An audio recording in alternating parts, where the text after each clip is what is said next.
freeing up time to do like more real world learning. Yes. And that's what I think is the opportunity here, is so you can like just move faster through like your compliance stuff. Yes. And then get into like the more fun stuff. And so that's where I think AI, like with that lens, you're like, oh, okay, that could be fun. Again, it's less about delivering the information, and it's more about facilitating like discovery and understanding things. And I think that is so important. We wouldn't be honoring the disrupt education mindset if we're like, okay, we'll just do the same thing year after year. But like I can completely understand the mindset of being overwhelmed with AI right now. Much like AI, right? The storm is here and it's not going away. You're listening to the Disrupt Education podcast, powered by UScience. Here are your hosts, Peter Hostrawser and Alli Dahl. Welcome to the Disrupt Education podcast. I'm Peter Hostrawser. That is Alli Dahl. We're having a little fun today. Crazy stuff's happening, but how you doing, Alli? What's going on? I'm good. We're in a multiverse today where we don't know what's going to happen. This recording might get broken up because Peter's under a severe thunderstorm watch. You know, it's that springtime chaos with the weather. There's the battle. So, right, like this idea of uncertainty and volatility is literally in the air. It goes right along with what we just talked about last week. It is. So you might hear some rumbles. I don't know if you can. I got a pretty good mic. Or you might hear my dog panting in the corner because she gets a little, we'll CBD her a little bit. She'll be all right. Yeah, she's the toughest dog in the world, except for when it rains. I don't know. It's weird. So, but yeah, I mean this kind of like moves right into, AI and not understanding, it's impossible to know what's going to happen next. Just kind of like this whole podcast, this whole thing could just shut down now. We don't know. I don't know. And it did just turn to a warning. So yay. Here we are. But you know what? I mean, yeah, go ahead. Sorry. We don't know which version, like we're recording this live, and we might get through it all, here, or we might have to come back if you need to take shelter with your dog. So much like AI, right? The storm is here and it's not going away. Education, figure out what to do with this. Uh-oh. See? Your audio just went out. Well, I can edit it right back into this. It's like much like the storm being here, AI is here, right? So again, you're going to hear some rumbling, or maybe you won't. I don't know. Can you hear rumbling? Maybe not. I don't know. It's not like super loud. I mean, like I'm not hearing anything, but your audio might be picking it up more than what's coming through my screen. Well, here we go. Last week, let's jump in. Rachael Mann's got two great books. We talked about The Martians in Your Classroom, which is more on the STEM side, in every learning space, and then Pack Your Bags for an AI-driven future. But I think it's interesting, when you're packing bags, you usually know where you're going, right? Like I'm gonna pack some shorts or something cold. I got to put a jacket or whatever. I think you got packed for everything.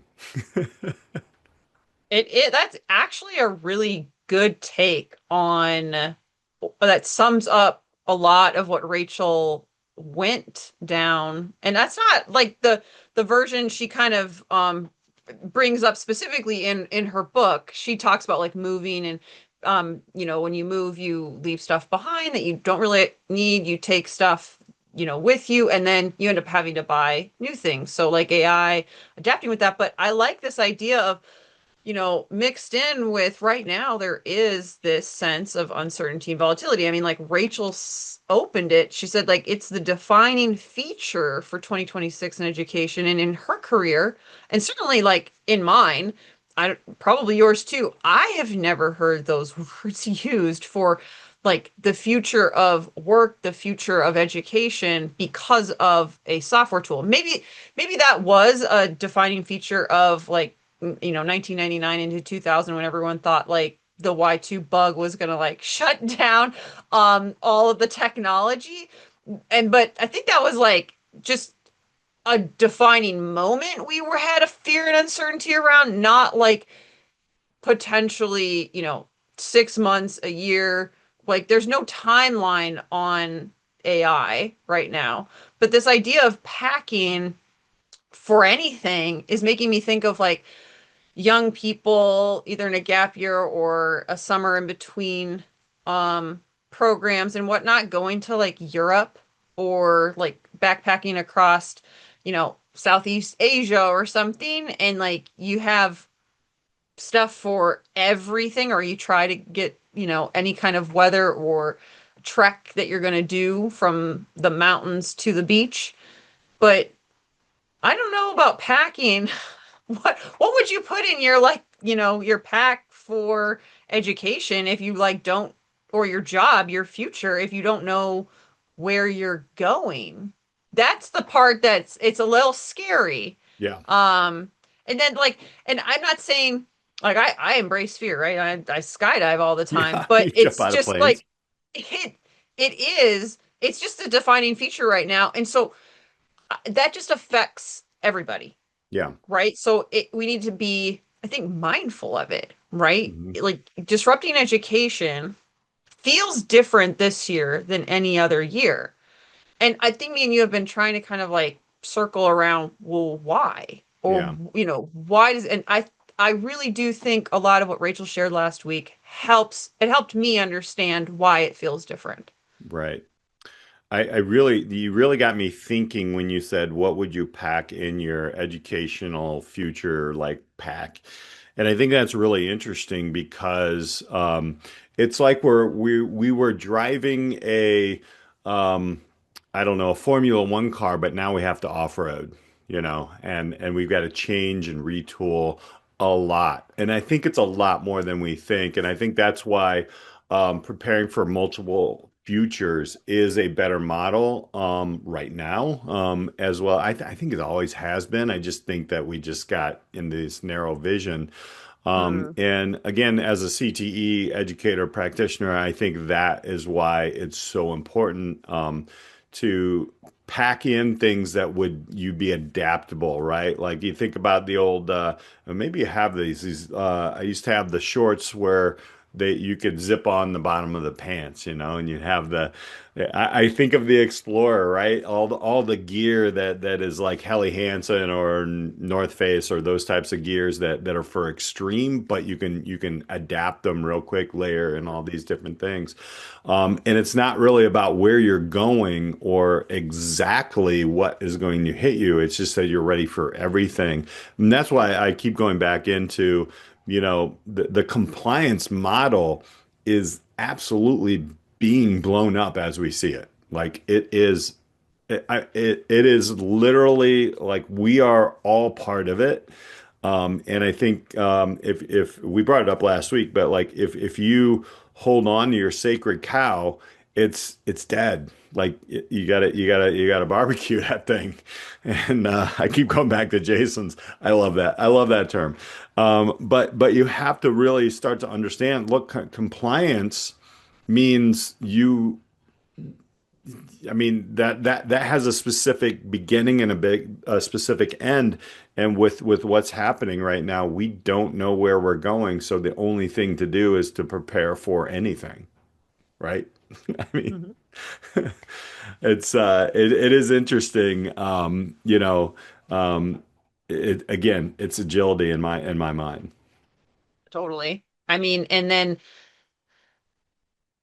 it couldn't have been more clear on last week's episode that human skills Yeah, got way more valuable. yeah, And it just is the framing of it, right? Like, yes, people have harped on communication, critical thinking, discernment. They're they're not just like soft skills, they're premium skills. And right, I was really thinking about this in terms of grades. So grades have had their time and place. You in school, whether or not they were ever really functional, like they just fit a bill that progressed people for the model that lived. But now I feel like they're woefully inadequate in order to demonstrate human skills. So, how can we move education into, like, you've certainly talked about portfolio based models and whatnot, but it's more than that. Like that's what employers and I'm sure higher ed is going to be demanding more and more. It's not probably good enough to come out of high school with your 4.0 and A's across the board if you can't communicate to anybody, look someone in the eye, shake a hand, analyze and then certainly like work within this AI world.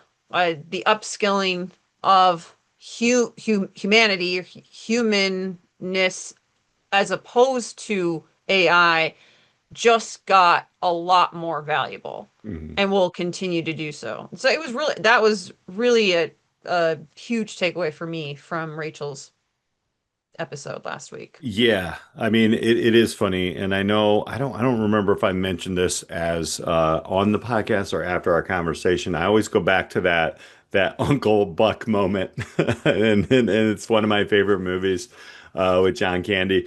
But again, like when they're just like your kid needs to be this, and that was that. And when you mentioned grades, that yeah, grades are. I mean, it's everybody is getting good grades now. How do you differentiate yourself? I mean, Christopher Bright has said it, Brandon Bastide said it. Like, how do you do these different things and talk about like showing what you know, and what is being human rather than just getting to a point to where you can get to the next level. I think the levels of education are combining, and specifically, and I'm writing about this, and I'm trying to draft a good blog about this, but how post-secondary and secondary are meshing. There's a blurred line between some of the things that are happening there. And then there's also this crazy gap where the experiential learning is happening more at the secondary level faster than it is at the post-secondary level, at least initially in the first couple of of years of your post-secondary life. And I'm in it right now with my own kids as they are, they label themselves on how and where they got into the next level, and it has nothing to do with that. Like it's interesting, and part of this, and maybe I'm giving away a little bit of the blog idea that I'm throwing out there, though, is look, and you've probably seen this too, Allie. You've have people in wherever your professional world is who have gone to post-secondary places that are quote unquote way higher ranked, etc. All this stuff costs 10 times more, yet I am at the same level or whoever the person who didn't go to those is at the same level or even a higher level in their professional experiences and world at about the same age.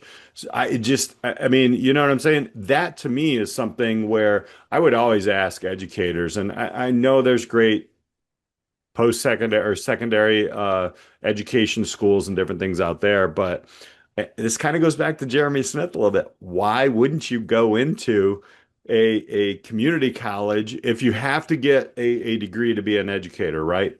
Why wouldn't you go the cheaper route? I mean, there's arguments to and from, and people are probably going to be throwing this on some of the comments, which is fine. That's what we do. We disrupt your thinking.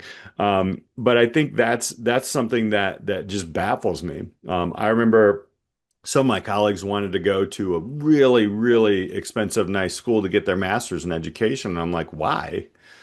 Like, why? Yeah, I guess some of it was legit. People wanted to see different things, but in this day and age, like with AI, with what we're doing here on two screens and the connections that you and I have, especially in the CTE world right now, like we can see what's going on across the United States like that. So it's a text that's jumping in. Do we have to pay 80 to $100,000 a year to do it? I don't know. That's why I think like we've really got to start taking a look at what are the skills that you have. What does it mean to being human?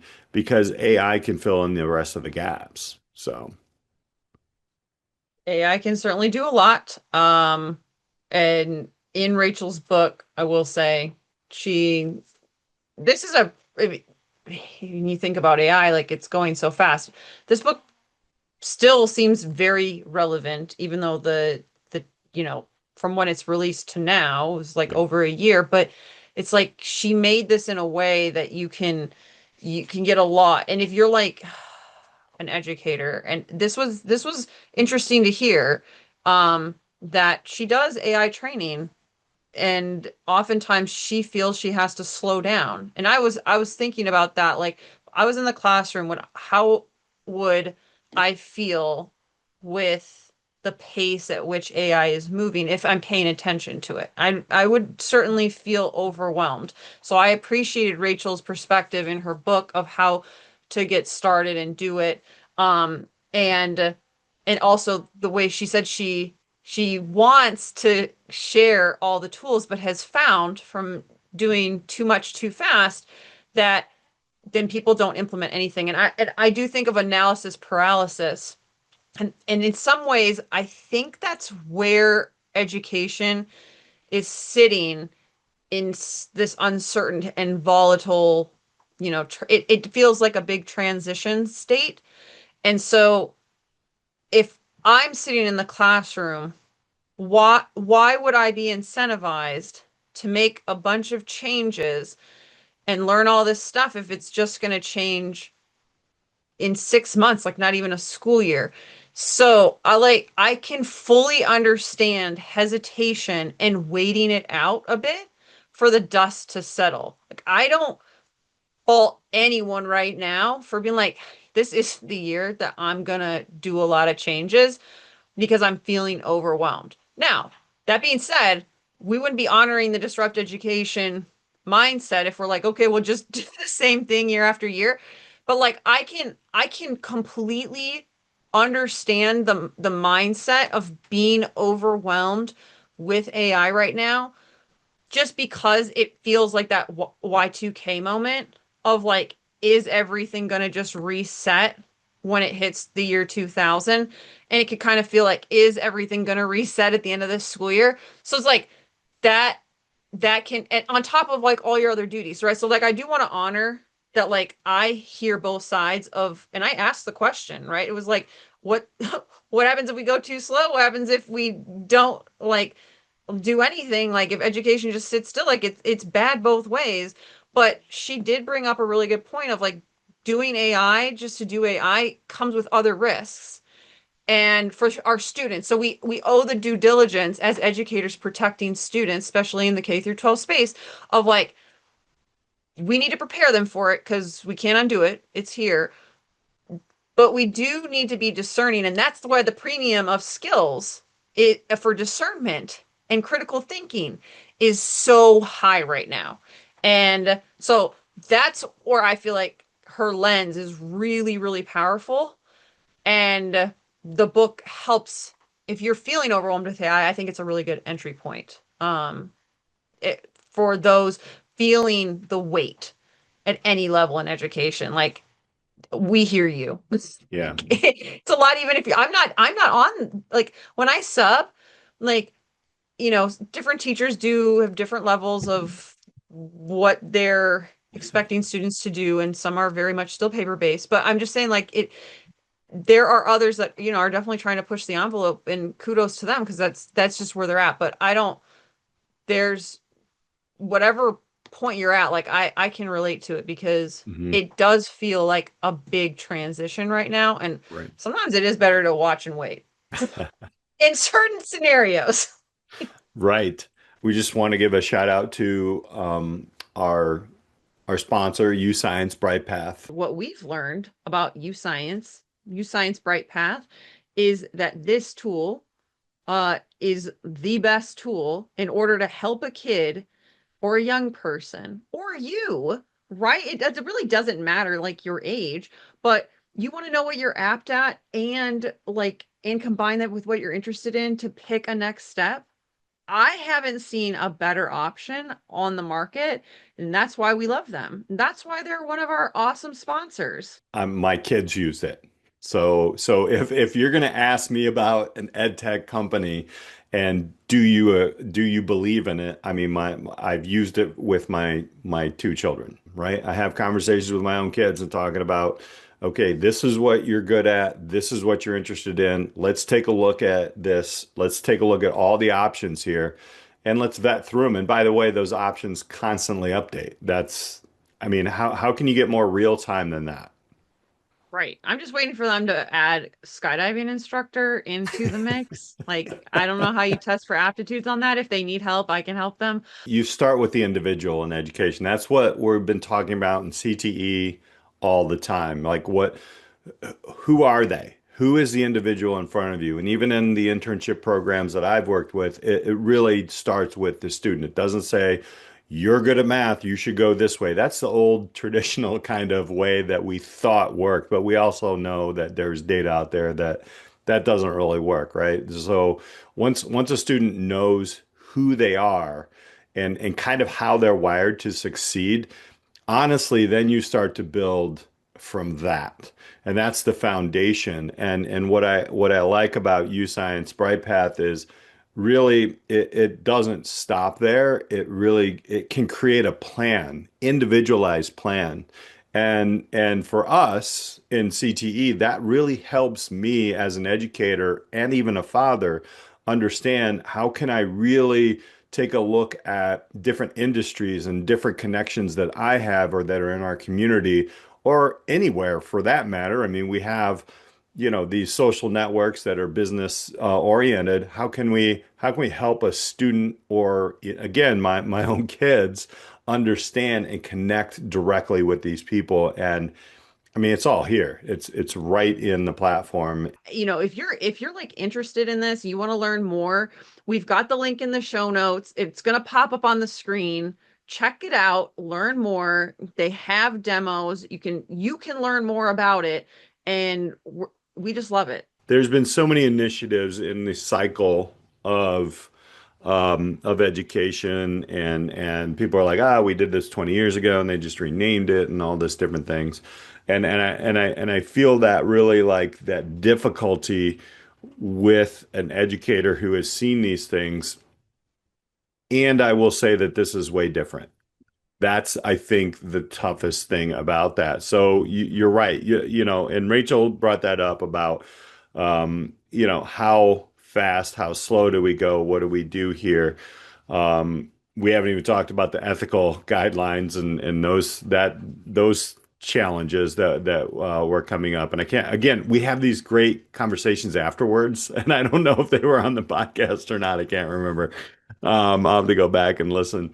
But I also think that um, one of the things that when something new comes along and it's this big, which I don't think there's been that thing that has been this big. So I keep comparing it to social media, right? So Mhm. so one of the things that I used to do when social media was evolving was I always like do something like the Google 20% project, where in any curriculum that you're working in, yeah, you got seat time, you got bells, and you have to, depending on your curriculum, you have to quote unquote get through things and all this stuff.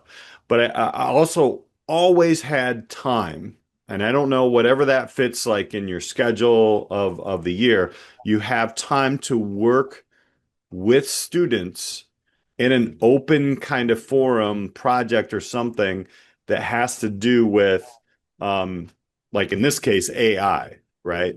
Or I feel like I'm in the middle of a jet if you can't hear that right now, but it's pretty solid. If you can't, I've got the greatest mic. It's yeah. Get You yourself a do. Yeti. So anyway, um, yeah, I think that basic understanding and literacy and how AI can interact with your curriculum, Mhm. right? I think that's a very important thing. We did it with our interns in social media. I did it in small business management courses and in website design. We tried to figure out, okay, well, what do you guys see with social media, and how is it impacting this curriculum, right? And students will start to talk. They'll tell you. I mean, especially with AI, they're like, well, I can find this answer like this. Okay, how do you think they built that? Why do you think that? That you can still work a yes and with that. And I think that's something that, again, it goes back to social media. We can't avoid it, yet we can't jump all in. Mhm. So it's interesting. You can edit this out if you need to, but like, didn't you grow one of your CTE programs by leaning into Snapchat ads when it was Yes. really easy? Yes. Yes, we Well, did. And that was the interesting thing, though. And I'm going to leave that in. And by the way, you guys are going to well, hear that whole conversation. But at the time, because it was so new, we figured out how to do the geo mapping on it. yes. And that's where we did advertisements for the entire school because we draw the line around the school on a map, and they were like $3. And we're like, I'll pay for that, right? And we advertised our classes and what we were doing in our classes. And students would see in the hall and they're like, man, it's the School of Business. We da da da. And obviously now that geo mapping is like thousands and hundreds of thousands of dollars because it's the value behind it. So I think you can find some of those different things too. I mean, again, it was early, but man, we had a lot of fun with that. I'm saying, but like, it's still early with AI. Like, you can still have fun with it. That's where, right? Like, I do want to say, right? There's two sides of uncertainty, right? It's before and after you jump. Okay. Like, I Mm. can, if you have skydived, you understand. But like, I want you to take the scariest thing that you've done. And for some people, that might be like presenting in front of other people, making a public speech. It might be posting online. Like, I don't know what the thing is, but it's like you get heart palpitations just thinking about it. Okay. And I want you to think about how you felt before you did that thing and afterwards, right? And so with AI, in like, I just think about you create like it as soon as you were talking, I was thinking about you did this like geo mapping like really early on and you just like had fun with it. Like, you're having fun now, I know, with Mhm. AI, and you're thinking creatively, and you're not making it this like big scary thing because you just started using it. You just Yeah. started doing it. So that's where I think the power, and really to disrupt education, like, yes, I honor what I said about like, you can be where you're at and wait for the dust to settle, and you can also tinker with it on your own and have fun with it, because you might feel less fearful, less uncertain about it. Because I'll tell you, I have yet to experience someone landing with me on a skydive and feeling all of that fear. It's gone. It's totally Right. gone. Like, when we're on the ground, it's extreme excitement, enthusiasm, jubilee, like all of that. And there's no other feeling, people tell me, I've experienced it myself, that you can have. And so I, I'm not saying you're going to get that roller coaster ride, that skydiving euphoria from using AI, but there is something about just using AI that I think will lessen that uncertainty Mhm. for those in education. Yeah, definitely. I mean, I do keep going back to the point that, basically, and this kind of started with social media, but educators getting the idea that they just don't know everything. Rachel brought that up on many points. And I think it's the people who want to control everything, want to control the knowledge and things like that are going to be the most difficult to change in the mindset in education. And it really does build confidence in people when you do share, like, hey, this student in the class, you did that one thing. Can you share that, or can you teach me how to do it, or whatever? The entire like beginning of disrupt education was from students teaching me, right? I've learned so much about how to podcast and actually how to do things on social media. As a matter of fact, one of the major contributors to my social media kind of, hey, let's try all this stuff, I mean, Derek Griffin, my first guest, and obviously Dan Bevan was another one, where, they really were like, you got to try this, check this out. And rather than, these are just silly high school kids, you got to embrace it. And I think you have to do that within your own, your own curriculum. I think it would be awesome if I could go back to chemistry. Definitely would take you as a teacher because, my other one wasn't, she was great, but I just, probably wasn't mature enough. But, and then if you would ask me, hey, show me how you could cheat and find the answer to this, or use AI to teach you this better than I can. Now I'm like, whoa, like you just gave me the okay to try to figure something out around chemistry. And we notice I didn't say any sort of chemistry. I don't know. I'd probably say it's spilling biology at this point, but like, here's a metal that I want you to figure out 17 different places to use it and I, create I don't know, a quick little podcast and here's Notebook LM and put it all in there and tell, that to me, I'm going to remember that, right? I'm going to remember Mhm. that I built that. Everybody remembers the volcano that you built, but nobody remembers the test that you took. So I think, that builds confidence and engagement while learning along this new age of everything that's basically going to change in like 20 minutes, like Rachel said anyway. So again, it's less about delivering the information and it's more about facilitating like discovery and understanding things. And I think that is so, so important. I would love that. I would love that chemistry class. It would be very Mm. cool because now I think like AI could blow stuff up very safely, like show me and now I could like create stuff that you can't create in a classroom, right? So I don't know. It it is interesting, like even tutoring in the last couple of years. I do ask students now, I say, when you get stuck, do you use Chat GPT or do you use, an LMM? And a lot of them will say yes. And I say, okay, so then like, why do you even need me? Like, I don't say it just like that, but like the point is like, right, like really like, but they come back to like, well, I don't really understand what it says, Hmm. or it's not giving me like, I don't think it's the right answer. And so, right, we started about like human skills and discernment and questioning, critical thinking. Like, if you can't make sense of what AI is producing, like you're behind. Yeah. Uh, and it is interesting because, like, sometimes I like to throw students ask me all sorts of varied chemistry questions, and sometimes I'll just be like, okay, just do the math for me so then I can focus on something else with them.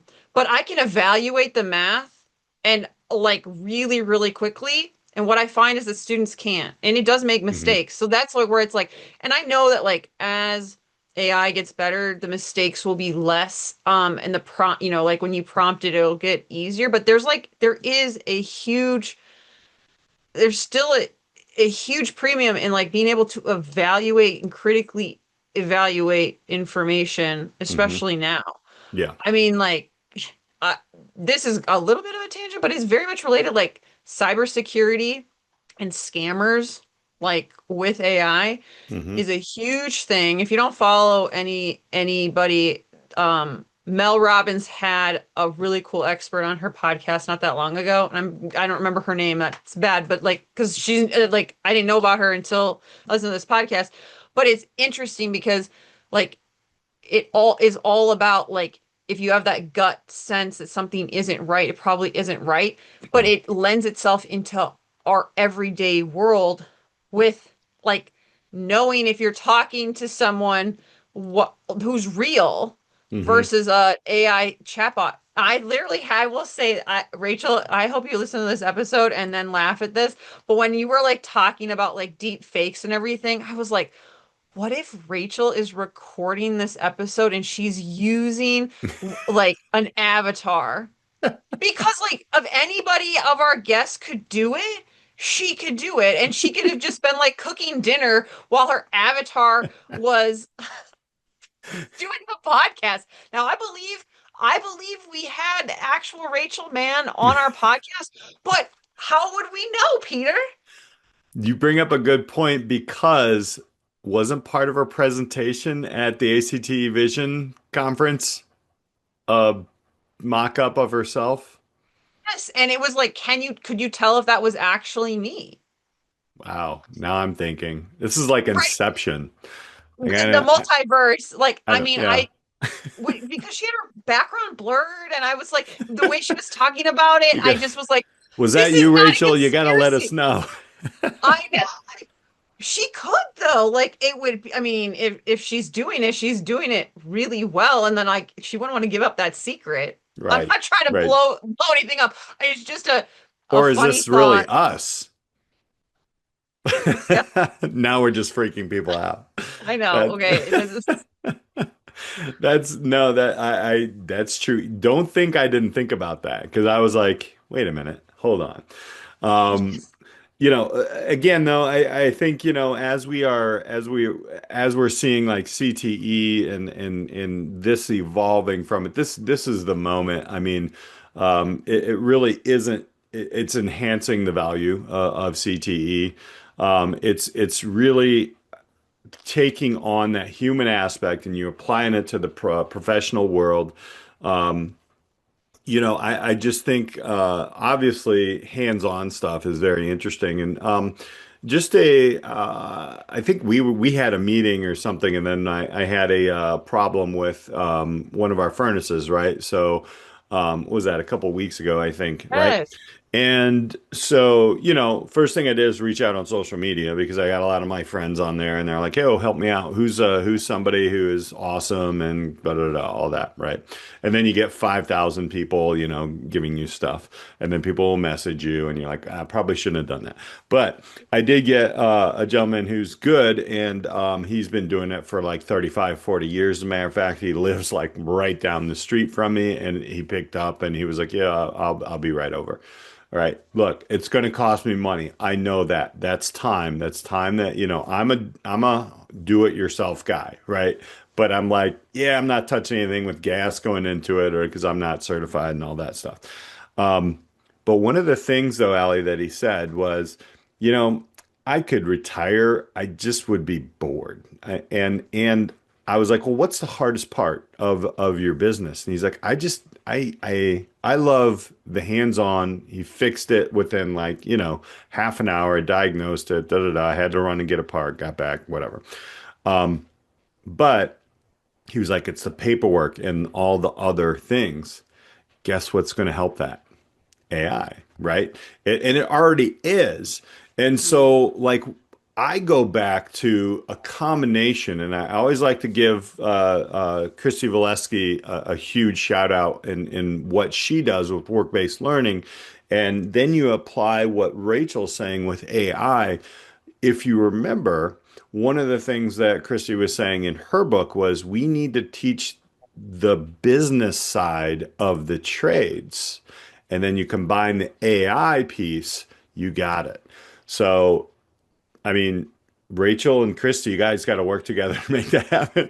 But that's what I was thinking about when CTE really connects real learning, but there's these gaps that can make it even better for, well, I'm just using the trades as an example because there's all different ways to do it. So I think that's something that is pretty amazing. One other thing that I saw in CTE, which is career technical education, we put healthcare right in there, right? We have healthcare, we can do all the paths and different things like that. But this is a huge shout out to North Central College in Naperville. We went through their healthcare where they do all their nursing. So they do their whatever the physician's assistants, the nursing. There's about 30,000 acronyms there that I really don't know. But there are these dolls that they have that have AI integrated into it. It's a little creepy. And if you're into thrillers, you could probably create a pretty good script here. But like they actually learn, they do these things and they get eyes that they were all off, but like they can move, they can groan.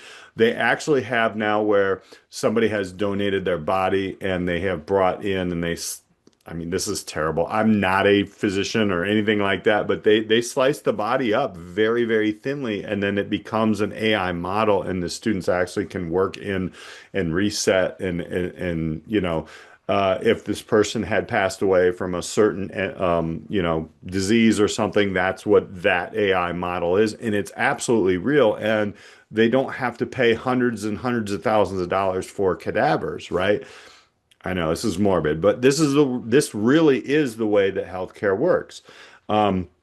They Gotta also learn. said when they take physicians in, that they take actors in and then they sit them in the room just like you were in a doctor's office, and they go through like the 30-minute exam or whatever.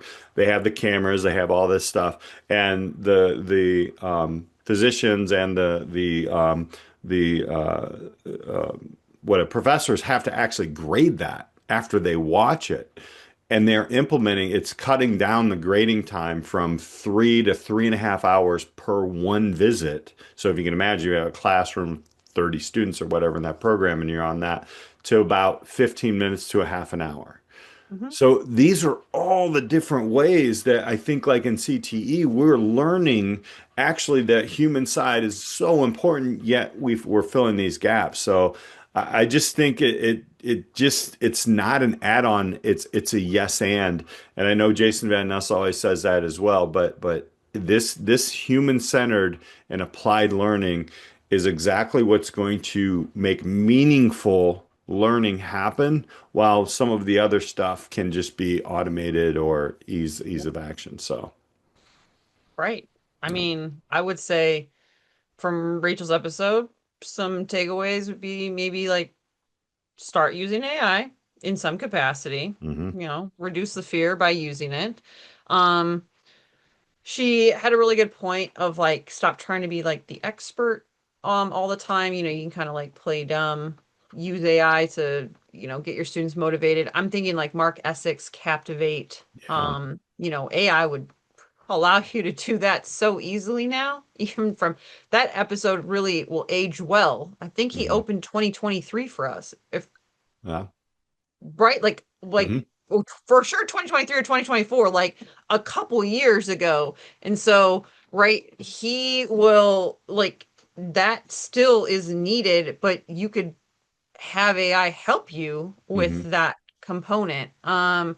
And I would say to your point just there, like you can audit your not just like assignments, but your processes with AI. You can reduce the like paperwork for that HVAC Hmm. tech furnace fixer.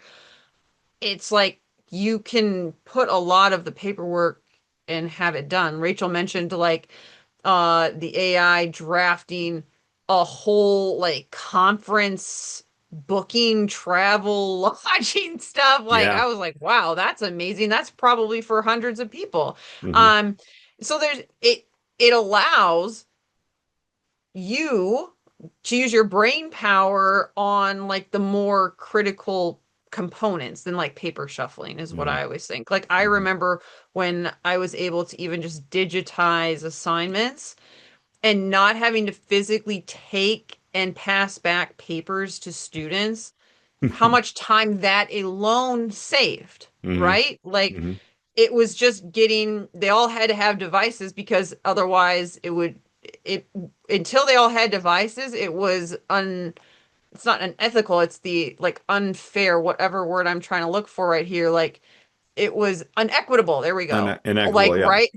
It was unequitable to ask that of every student. But then Hmm. once my classroom went one to one, Hmm. it was like perfect. Now I can digitize all of this, and I'm not kidding you. It's like the physician's example you're giving. the literal time of me turning the page for 150 students for an assignment, if I didn't have to do that, if it's just a scroll on my Hmm. screen, it literally, like, there's this one lab report that I would grade, and it was a key one that I never got rid of because it was transformational. It was painful for students, but like at the end they always were like, thank you for making us do this.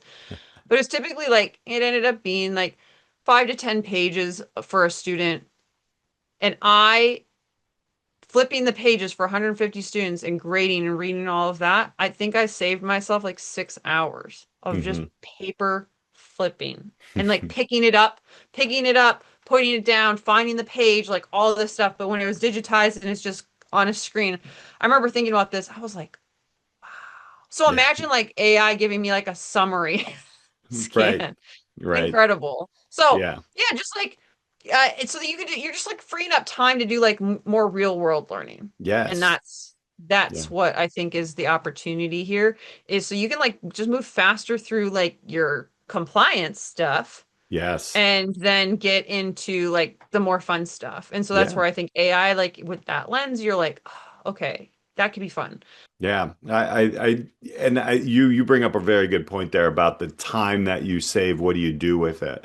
I think there was a moment there where some educators were like, let's just jam more at them, right? And that's not it, right? It's now we have some time to actually do some more fun projects, more individualized learning, more conversations, bring more of the human side into it. And I think that's very important because basically, if you're just going to continue with a system of rote education or learning, they're just gonna, it's a cat and mouse game. They're just gonna chase each other's tail around. And we always say it like, well, we're gonna have AI grading the AI that the students give, and then it's just gonna be AI talking to AI, and what the humans are just standing around it like, what are we doing, right?